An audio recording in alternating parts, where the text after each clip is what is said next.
Your Honor, please, if I Counsel might, for the panel of prosecutors. Yes, ma'am.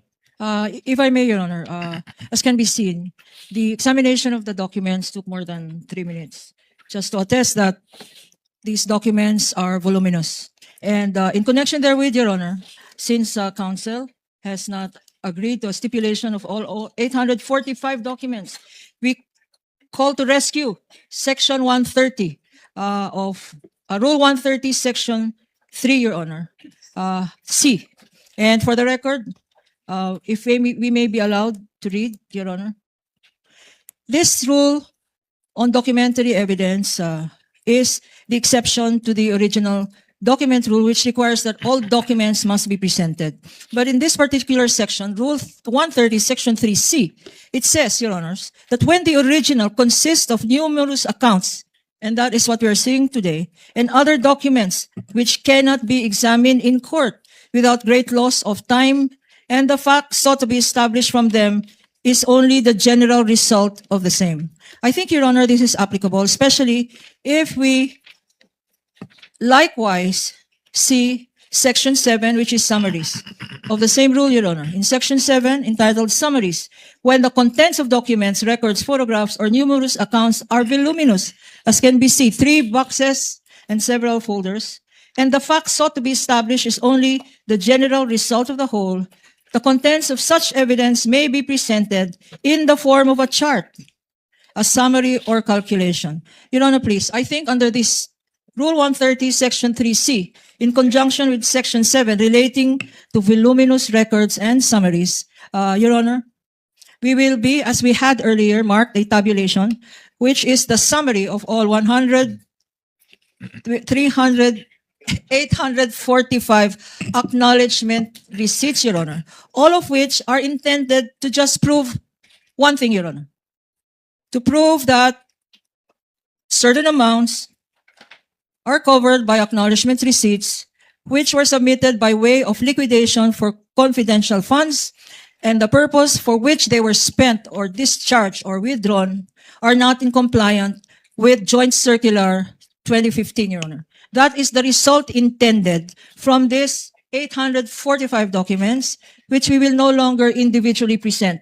In lieu thereof, Your Honor, pursuant to Section 3C in conjunction with Section 7 of Rule 130, we will just be presenting the tabulation, Your Honor, marked as Exhibit P-1-29 and series, Your Honor, and reserve the right to just highlight certain select acknowledgement receipts, which we will ask this witness to testify to as to the contents thereof, Your Honor. Comment from counsel for respondents. We have no objection to the applicability of the rule invoked, Your Honor, by the distinguished opposing counsel, without prejudice to our right to test the accuracy of the table at the proper time.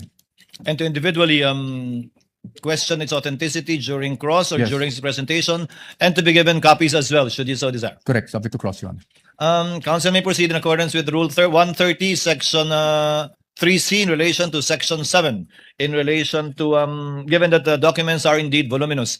And for the information of the senator judges, this does not in any way detract from the fact that the documents, the acknowledgement receipts do exist, only that they are too voluminous. Therefore, the witness will be testifying based on his summary of these documents instead of individually. Counsel for the panel of prosecutors may proceed. Thank you, Your Honor, for the ruling. Now, I will show you a select few of these acknowledgement receipts. And for better appreciation of the Honorable Impeachment Court, we will be flashing some select few. Exhibit P-1-8-184. Showing to you, Mr. Witness, this exhibit. It is an acknowledgement receipt in the name of Mary Grace Piatos for the amount of 70,000 pesos. Please peruse this document and tell us if this is among the acknowledgement receipts that you said you received and evaluated based on the submissions of the Office of the Vice President. This AR po is among the acknowledgement receipts submitted by the OBP to ICFAO. Before we go to this particular exhibit, in the name of Mary Grace Piatos for 70,000 pesos, tell us, Mr. Witness, ano ba talagang ibig sabihin ng acknowledgement receipt?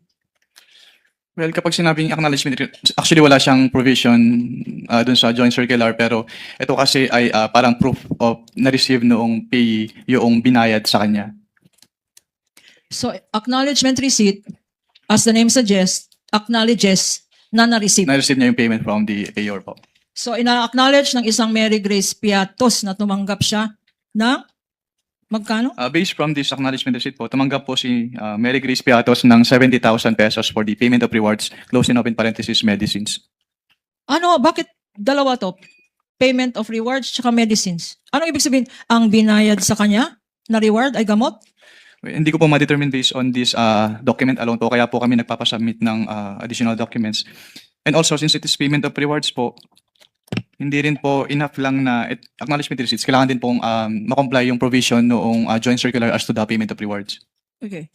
So, itong Mary Grace Piatos acknowledgement receipt ay sinasabi mo na violation ito ng joint circular. Bakit?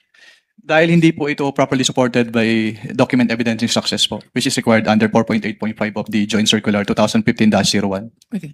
Incidentally, Mr. Witness, pag merong pangalang Mary Grace Piatos, kayo ba ay nag-i-investigate or kasama ba ng post-audit nyo ang mag-ascertain sino ba itong Mary Grace Piatos? Since what we do po is compliance audit, so ang naging basehan lang po namin ng audit ay kung ano yung nakalagay or piniprescribe ng joint circular 2015-01. Pero dun sa joint circular